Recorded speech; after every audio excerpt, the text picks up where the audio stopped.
nongeye kubasuhuza nshuti z'umusaraba. Ni mwene so Nzeyimana Bahati Shaban basuhuza. Nagira ngo dufate umwanya tuganire ijambo ry'Imana nk'uko ubimenyereye, ariko dushimira Imana iteka ibiduhaye umwanya mwiza kugira ngo twige ijambo ry'Imana, kandi biradukwiriye kugira ngo twite ku ijambo ry'Imana. Tuba twumvise nk'uko umwanditsi yavuze ngo dukwiye kwita ku byo twumvise kugira ngo tudatembanwa tukabivamo. Ibihe turimo ni ibihe bigoye, kandi ni ibihe abahanga n'abashakashatsi bagerageza gukomera mu by'ubwenge busanzwe no gutegura ibintu bitandukanye, ariko usanga twebwe abana b'Imana tutabasha kuba focused ku ijambo ry'Imana ngo turimenye, bituyobore, riturange mu buzima bwacu bwa buri munsi. Ni nayo mpamvu uyu murongo umunezero w'agakiza unyuraho ubutumwa bwiza buri munsi, kugira ngo nibura abantu babashe kuryumva, ribashe kubagirira umumaro. Nubwo tugeze mu gihe abantu batagikunze ijambo ry'Imana kubera inyigisho zitandukanye ziriho muri iyi minsi n'ibintu biba kuri bitradinga kuri social media, ariko ubutumwa bwiza bwo burakenewe. Ni nayo mpamvu nta kindi gikwiriye gusimbura ijambo ry'Imana mu buzima bw'umukristo, kuko ni ingenzi, buradukwiriye. Reka dusenge. Data, mu izina rya Yesu twongeye kugushimira, tunejejwe no kuduhaye umugisha n'amahirwe kugira ngo twongere tuganire n'ubwoko bwawe ijambo ryawe. Reka ukingure amarembo yaguke, abantu bumva bakurikira ubutumwa babe benshi kandi bogire umumaro. Natwe tugire umuyoboro mugari wo kugira ngo tugeze ku bantu bawe ijambo ryawe. Mwuka wera aganze, ayobore ibyo tuvuga, kandi atwemerere kugira ngo dukoreshe ibikwiriye, kugira ngo kuri wa munsi natwe uzaduhe guhagarara mu mwanya mwami w'abakiranutsi, aho ijambo ryawe rivuga ngo bahindure benshi ku gukiranuka bazaka nk'inyenyeri. Kandi mwami Imana, niko umuririmbyi waririmbye yavuze mu gihe cy'isarura n'igishira abakozi bose bazataha, umwami wabo bazabakira babwire ngo mwakoze neza. Nyemera rero udushoboze kuba abakozi ubikwiriye, kandi umukozi ku murimo niwe Imana yemera. Turakeneye kugira ngo dushoboze tugendane nawe, mu izina rye twize kubikora, amen. Bene data, nagira ngo tuganire ku ijambo ry'Imana, ariko nasomye ku ijambo ry'Imana nagejejeho ku munsi w'ejo.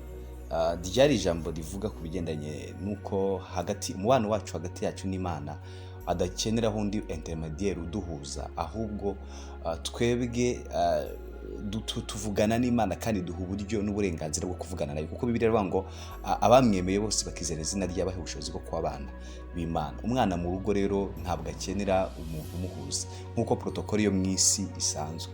Ariko nkomeje gusoma iryo jambo ry'Imana, nakomeje gusoma ijambo ry'Imana hano muri Ezekiyeli ibice 16, nza kugera hepfo nsanga wa muntu Imana yibutse yagiriye neza. Ariko natwe bigenda mu buzima bwacu bwa buri munsi, usanga Imana itugirira neza, ikadutabara, ikadusubiza ku bw'ibyifuzo bitandukanye twasengeye, kuko ubuzima twari tubayemo bugoranye, butugoye mu buzima busanzwe. Imana ikaduhindura amateka, ariko ugasanga hari ahantu tugeze ntitwihite cyangwa ngo duhe agaciro bya bindi Imana dukoreye, tukayitera umugongo. Nasomye ijambo ry'Imana numugize ubwo, reka mbasangije muri Ezekiyeli igice cya 16, dusome n'umurongo waho wa 42. Nuko rero 33, kugira ngo ubone kwibuka no kumwarwa, kandi we kongera kubumbura akanwa kawe ubitewe n'isoni zawe, nimara kukubabarira ibyo wakoze byose, niko Umwami Uwiteka avuga. Guhereye ku 59 haravuga ngo Uwiteka aravuga ati, nanjye nzakugenzereza nk'uko wangenje, kuko wahinyuye indahiro ukica isezerano, ariko nzibuka isezerano nasezeranye nawe mu minsi y'ubuto bwawe, kandi nzagushyiraho isezerano ryanjye iteka. Nibwo uzibuka inzira zawe ugakorwa n'isoni, ubwo uzakira bene nyoko bakuru bawe na barumuna bawe, kandi nzabaguhaho bakubera abakobwa, ariko si kubw'isezerano ryawe. Oya, ntabwo ari kubw'isezerano ryawe. Imana dufashe cyane. Uyu niwe wabwirwaga uhereye mu ntangiriro z'igice cya 16. Imana yagiriye neza uyu muntu watawe, utigeze uhabwa agaciro, utigeze usiga ngo n'akamuri, utigeze ushyirwa no kutwahe tw'uruhinja, utigeze kubona affection mu bwana bwe. Imana ikamugirira neza, Imana ikamunyuraho ikavuga ngo nuko nasanze wigaragura mu ivata ryawe, ndakubwira ngo baho, njyewe nzagukorera ibyo abandi batagukoreye, nzaguha icyizere, icyerekezo cy'ubuzima, nzakugirira neza ubuzima bwawe, nzaguha igikundiro ngo ubwiza. Imana yagiriye neza uyu muntu watowe akiri muto cyane, utarigeze witabwaho, utarigeze wereka urukundo. Imana imwitaho mu buzima bwe bwa buri munsi, iramurengera, imuha ibyo kurya, imuha igikundiro, ngo agira igikundiro akundwa n'amahanga yose n'abandi bantu batandukanye. Bwa bwiza Imana yamuhaye, bwa butunzi, bwa bwenge, bwa bushobozi Imana yamuhaye, arangije mu kugera kuri kwa kumenyekana, maze kugera ku muntu uri great, umenyekanye, uri ku rwego rwo hejuru, ngo atera Imana umugongo, yibagirwa isezerano yasezeranye nayo akiri kare. Imana yajyaga ibwira n'Abisirayeli ikabibwira, kandi yabwiraga Abisirayeli ikababwira ngo numara kurya ugahaga, wirinde ntuzibagirwe. Wirinde ntuzibagirwe Uwiteka wukuye hahandi akagukura mu gihugu cy'ubunyage, akagukura mu Egiputa, akagucisha. Ntuzibagirwe uwagucishije hagati mu nyanja nk'ahantu ahumutse, akagucisha mu butayu, akakugaburira ibyo kurya. Wirinde ntuzibagirwe Uwiteka agukuye aho hantu. Ariko ugasanga Abisirayeli bari bagiwe. Rero uyu nguyu kandi aha hari Yerusalemu hagiraga n'umugore wabaye maraya. Uyu mugore wabaye maraya yavutse ari umwana muto cyane, ageze ahantu yibagirwa. Nasomye iki gice cyose cya 13 muri Ezekiyeli, ndarira, numva ndarize, numva ngize umubabaro, numva ngize agahinda.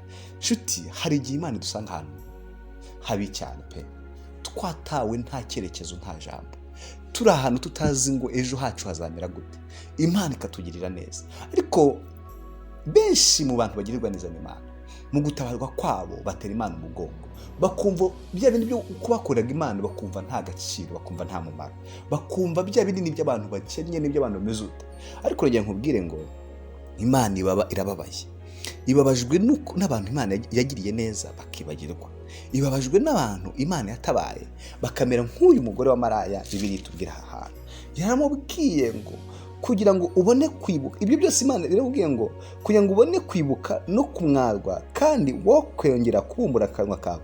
Nabonye ahantu bwa bwiza bwamuteye gukora ibizira, bukamukutira gukora ibyaha, akajya mu busambanyi, agakora ibintu byangwa n'amaso y'Uwiteka, bigiraho ngo umubiri burongera uragenda amera nabi, arapfapfana, aba igishungwe, uwo gushungerwa n'abantu batandukanye, kubera ko yataye Imana.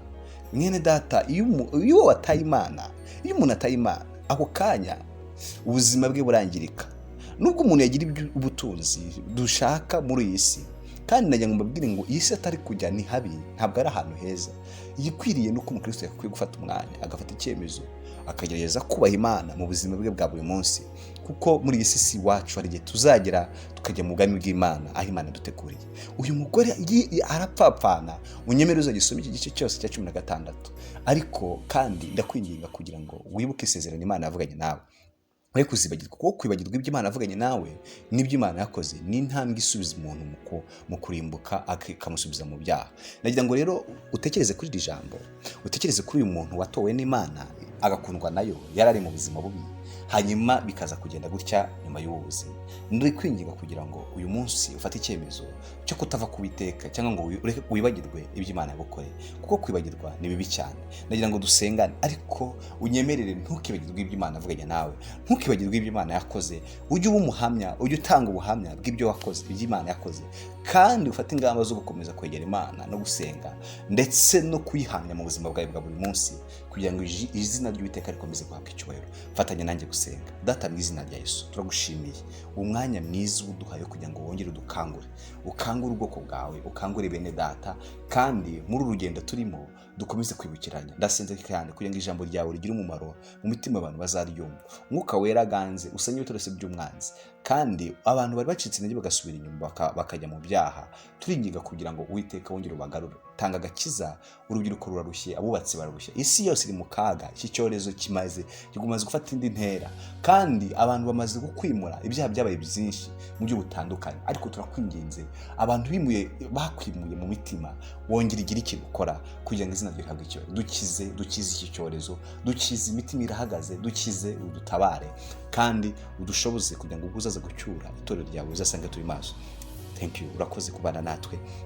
Ubuntu bwawe n'umugisha utanga ni buganze mu izina rya Yesu Kristo, amen. Ndabashimira mwebwe tubana, kandi mushobora gukomeza kudufasha kwagura ubutumwa bwiza bukagera ku bantu batandukanye. Mushobora kutanga, gukora share, gukora subscribe, ariko nyirizina mukomeze gusengera uyu murimo kugira ngo ivuga butumwa rikomeze kugenda neza. Murakoze, Imana ibahe umugisha. amen.